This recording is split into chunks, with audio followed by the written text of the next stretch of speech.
Vine invented the format that now runs the internet, and then Twitter switched it off. 6.5 seconds, looping forever, no way to skip. At its peak, it had 200 million users. This is how it collapsed. One company, one fatal decision, one autopsy. So, who decided to switch it off? What did Twitter see in its own numbers that the people making the videos could not? And why did the company that owned short-form video hand a whole category to a competitor that did not exist yet? This is the autopsy of a format that survived the company that built it. In 2012, 3 engineers in New York were trying to solve a boring problem. Video on phones was slow, heavy, and awkward to share. Dom Hoffman, Rus Yusupov, and Colin Kroll decided the fix was not better compression. It was a limit. Make the clip so short that it costs nothing to watch, and make it loop so the viewer never has to decide when to leave. Twitter bought them in October 2012 for a figure widely reported at around $30 million. The remarkable part is what Twitter bought. Vine had not launched. There were no users, no engagement charts, no revenue. Twitter was buying a bet on a shape of content that did not exist yet, and for once the bet was right. Inside Twitter, the logic was straightforward. Photographs had already proved that a constrained format could carry a social network, and video was the obvious next surface. Buying the team early was cheaper than building it later. Vine launched on iPhone in January 2013. You held your finger on the screen to record and lifted it to stop, so the edit happened in your hand. 6.5 seconds. Then it looped, forever, until you scrolled away. Within months, it was the most downloaded free app in the App Store. The constraint did something nobody had planned. It killed the boring parts of video.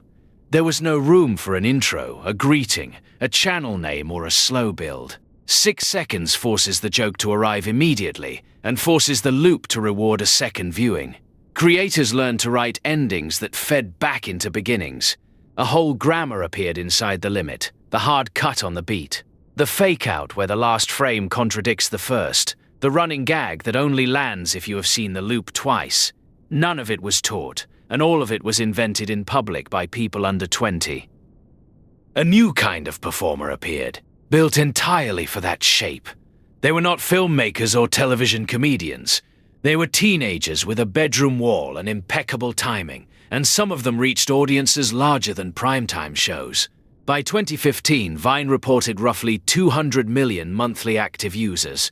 Names like Lele Pons, King Bach, Logan Paul, and Nash Grier were reaching tens of millions of people from bedrooms and car parks. And advertisers noticed long before Twitter did. Vine stars were booking television agents while still doing homework, and the platform that made it possible had no contract with any of them. Put the number beside its parent company, and the shape of the problem appears. In 2015, Vine was reporting around 200 million monthly users against Twitter's own 304 million. A product bought for pocket change was carrying an audience 2/3 the size of the company that owned it, and still had no way to charge anyone for it. Brands arrived fast, and this is the detail that decided everything. When a company wanted a 6-second spot from a Vine star, it did not buy it from Vine. It emailed the 19-year-old directly, or their new agent, and paid them directly. Money was already flowing through the platform in 2014. None of it touched Twitter's accounts. Compare that with YouTube. YouTube launched revenue sharing in 2007, years before Vine existed. By the time Vine arrived, a creator on YouTube could see a number that went up, quit their job, and build a business. On Vine, they could see a follower count. One of those is a career, and the other is a hobby with fame attached. Here is where the story turns, and it turns on something unglamorous. Vine had no way to pay anyone. There was no advertising product inside it, no revenue share, no fund. The most valuable people on the platform were generating enormous attention and receiving nothing but a follower count. Their competitors noticed. In June 2013, 5 months after Vine launched, Instagram added 15-second video. It was longer. It sat inside an app people already used daily, and Instagram was willing to help its biggest accounts make money. Snapchat pushed from another direction. Then a Chinese lip-syncing app called musical.li began collecting exactly the audience Vine had trained. Each rival attacked a different flank. Instagram took the audience, Snapchat took the daily habit, and musical.li took the teenagers. Meanwhile, the app itself barely moved. 3 years after launch, Vine still offered essentially what it launched with: press to record, 6 seconds, loop. No editing timeline worth the name, no longer format, no discovery engine that learned what you liked. Its rivals shipped continuously while Vine stood still. In 2015, the creators did something startling. A group of Vine's biggest stars, reported at around 18 people, went to Twitter together with a proposal. "Keep us posting," they said, "and pay for it." The reported figure was over $1 million each, in exchange for a guaranteed volume of videos and a hand in fixing the product. Twitter said no. From inside the company, the maths looked obvious. Paying a handful of individuals tens of millions of dollars with no advertising product to recover it was not a business, it was a subsidy. And Twitter in 2015 was under pressure of its own, with the share price falling and investors asking hard questions about growth. That answer was defensible, and it was fatal. The creators did not need Vine. Their audiences would follow them anywhere, and every rival was offering both a bigger canvas and a check. Within a year, the people who had made Vine worth watching were posting somewhere else, and the platform kept the format while losing the talent. Attention is not loyalty. This is the part companies keep relearning. Vine's users were not attached to Vine. They were attached to about 40 people, and those 40 people were attached to whoever paid them. When the talent moved, the audience did not split. It relocated. There is a version of this where Twitter says yes. The reported ask was in the low tens of millions of dollars, against a company then valued in the billions, for exclusive commitment from the people who defined the category. Read as a content budget, it is small. Read as a payment to individuals with no contract history, it looked absurd. Twitter read it the second way. Leadership was also in motion. Dick Costolo stepped down as chief executive in mid-2015, and Jack Dorsey returned to run the company. A business in the middle of changing its leader rarely commits tens of millions to an unproven creator program inside a product that is not its core. Vine had no champion in the room. Twitter's own situation was deteriorating in parallel. Through 2016, the company was cutting costs, exploring a sale and finding no buyer. In that context, Vine was not a strategic asset with an unfinished business model. It was a line item that cost money and returned none. On the 27th of October 2016, Twitter announced it would discontinue Vine. Not sell it, not spin it out, turn it off. In January 2017, the app became a stripped-down camera that fed clips into Twitter, and the archive of everything ever posted was preserved as a museum nobody could add to.